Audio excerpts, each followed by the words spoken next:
गीता का सार श्लोकों से लिए गए अनमोल विचार।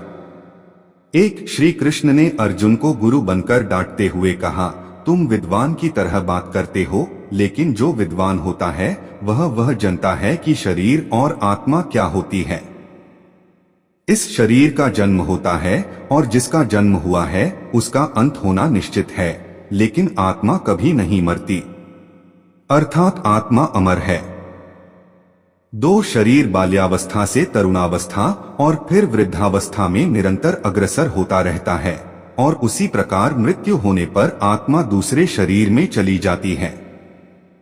तीन, जो व्यक्ति सुख तथा दुख में विचलित नहीं होता, अर्थात सुख दुख में संभाव रखता है, वह निश्चित रूप से मुक्ति के योग्य होता है।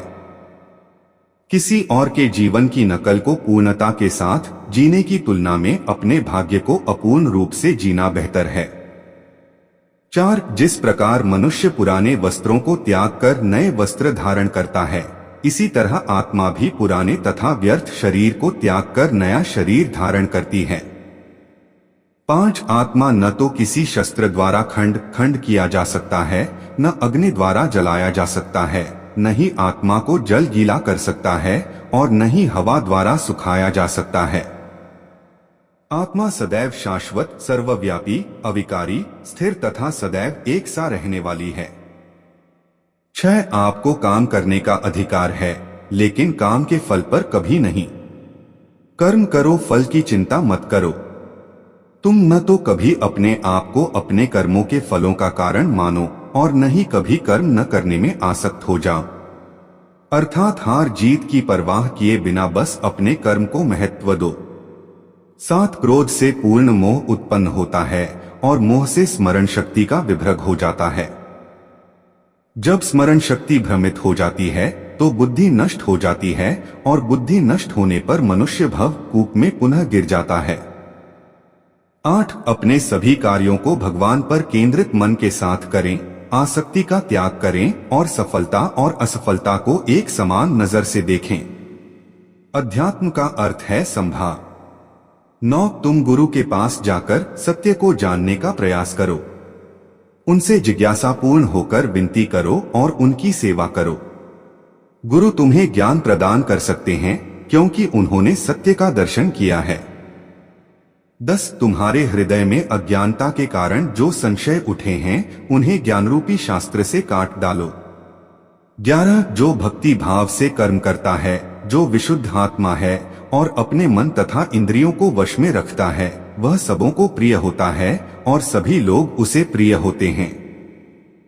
ऐसा व्यक्ति कर्म करता हुआ भी कभी नहीं बांधता।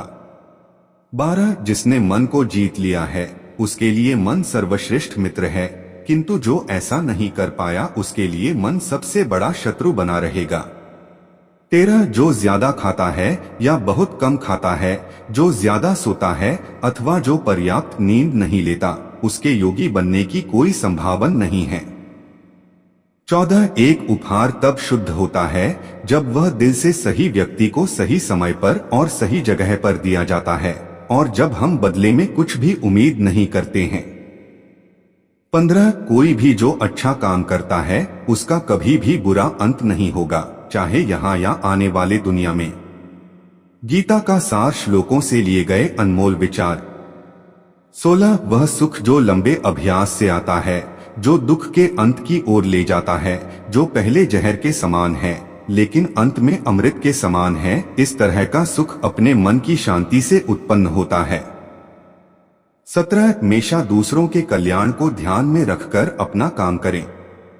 18, भगवान की शांति उनके साथ है जिनके मन और आत्मा में सामंजस्य है, जो इच्छा और क्रोध से मुक्त हैं, जो अपनी आत्मा को जानते हैं।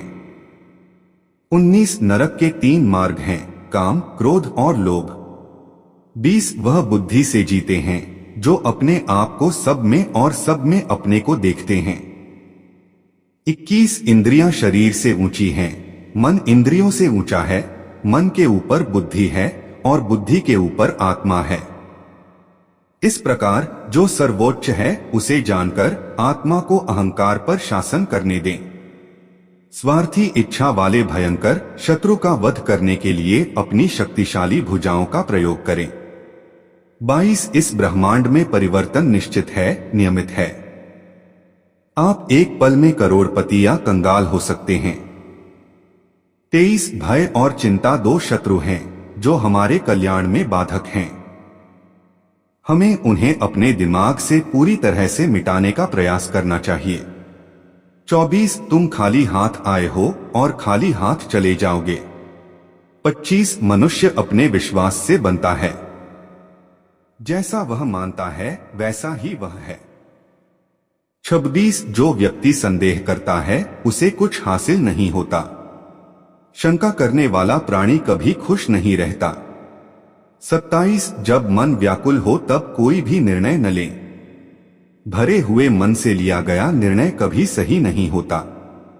28 यदि आपका आपके मन पर नियंत्रण नहीं है तो आपका मन आपके दुश्मन के समान है। 29 मन बहुत चंचल होता है। इसे वश में रखना मुश्किल है पर असंभव नहीं। अभ्यास से इसे वश में किया जा सकता है। 30 जिसका जन्म हुआ है उसकी मृत्यु निश्चित है, इसलिए जो हुआ है उसका शोक व्यर्थ है। 31 आप भविष्य को नहीं जानते, इसलिए आपने वाले कल की चिंता में आज दुखी मत होना। आप केवल भविष्य का स्वागत कर सकते हैं और इसको संवारने के लिए आज कर्म कर सकते हैं। 32 आपके अधिकार में सिर्फ कर्म करना है, इसलिए कर्म करें, फल की चिंता न करें। 33 जब कोई भी कर्म करने में आपको फल की चिंता नहीं रहती तो वो आपको जकड़ता नहीं है। 34 जो हो रहा है वो अच्छा हो रहा है, जो होगा वो भी अच्छा होगा, इसलिए व्यर्थ चिंता मत करो। 35 आज जो आपका है वो कल किसी और का होगा और परसों किसी और का, इसलिए व्यर्थ चिंता मत करो।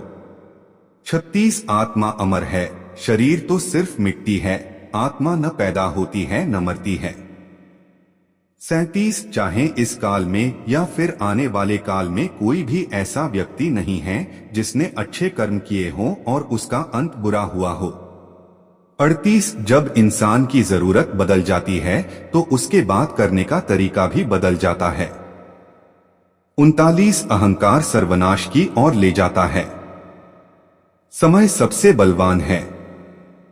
40 तुम इस धरती पर मेहमान हो, मालिक नहीं, इसलिए अहंकार छोड़ दो।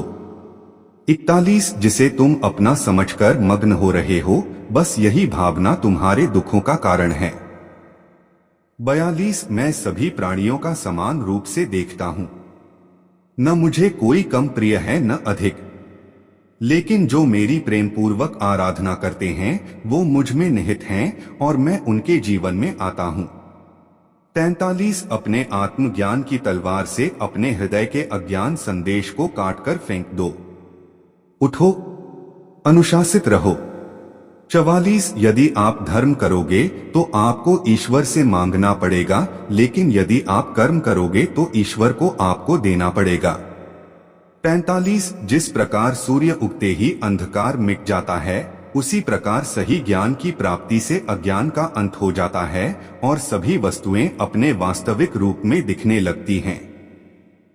46 जो व्यक्ति कर्म तो करता है परंतु वह स्वार्थ प्रेरित होकर फल की चिंता करता है, ऐसा व्यक्ति दुखी और बेचैन रहता है, क्योंकि उसे सिर्फ इस बात की चिंता रहती है कि फल क्या मिलेगा। 47 उससे मत डरो जो वास्तविक नहीं है, न कभी था और न कभी होगा। जो वास्तविक है वो हमेशा रहेगा, उसे नष्ट नहीं किया जा सकता।